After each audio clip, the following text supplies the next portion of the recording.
Chancellor Friedrich Merz has warned that Russian President Vladimir Putin's imperialist plan would not end with the conquest of Ukraine, but could mark the beginning of a larger geopolitical ambit. Let's listen in to what the German Chancellor had to say.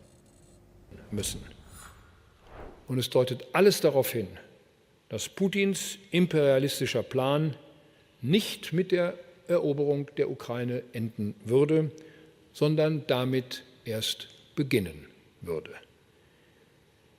Wir erleben täglich in wachsender Intensität und Aggressivität hybride Angriffe Russlands auch auf unsere Infrastruktur. Wir beobachten die Provokation.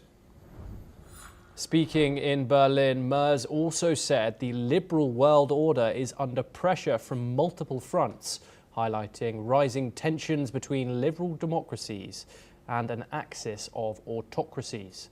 This is what he stated. Infrastruktur. Wir beobachten die Provokation in der Nord- und Ostsee. Wir sehen, dass Russland und China sich in Südosteuropa Einflusssphären zu sichern versuchen. Und dass die Ukraine damit auch unsere Freiheit in Europa verteidigt, meine Damen und Herren, dass wir sie gemeinsam hat. Die, was wir liberale Weltordnung genannt haben, steht nun von vielen Seiten unter Druck, auch im Inneren des politischen Westens. Ein neuer Systemkonflikt ist bereits aufgebrochen zwischen liberalen Demokratien und einer Achse der Autokratien, die sich stützt. We're once again joined by John Rossamando.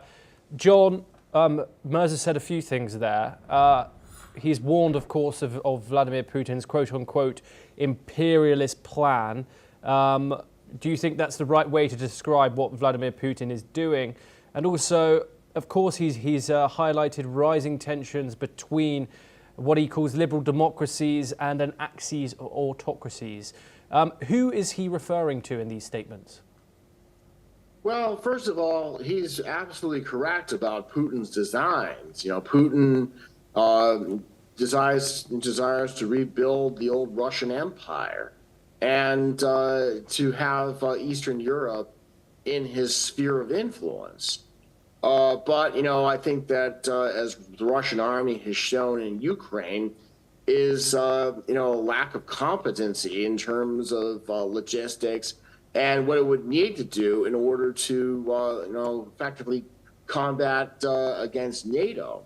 I think that what he's referring to is the rise, like I said in the prior segment, of a Eastern Bloc of sorts. You know, China, Russia, South Africa, India, which is due to President Trump's policies. But I think that we're seeing the West falling by the wayside in terms of its global influence. Yes, John Rossamando, thank you very much for joining us and giving us your insight on those issues. We now move on once again, and the Turkish police has stormed the main opposition Republican People's Party office amid protests against a months-long legal crackdown on the party. The police has used pepper spray inside the party's Istanbul offices to disperse dozens of party officials and protesters. The protesters were setting up barricades in the area ahead of the arrival of the court-appointed replacement of the party's interim chairman. Listen in as the party's youth wing deputy head describes the police action. Kapının önündeydik.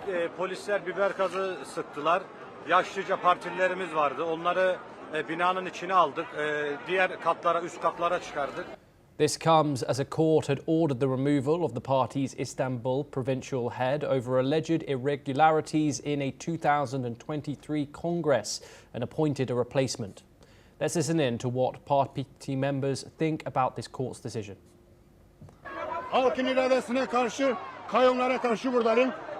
Özgür irade, sandık iradesinden başka özgür yoktur. O gün sandıkta seçilen Özgür Çelik, eğer bir yanlışı varsa kayyumla bugün atılmaması lazım.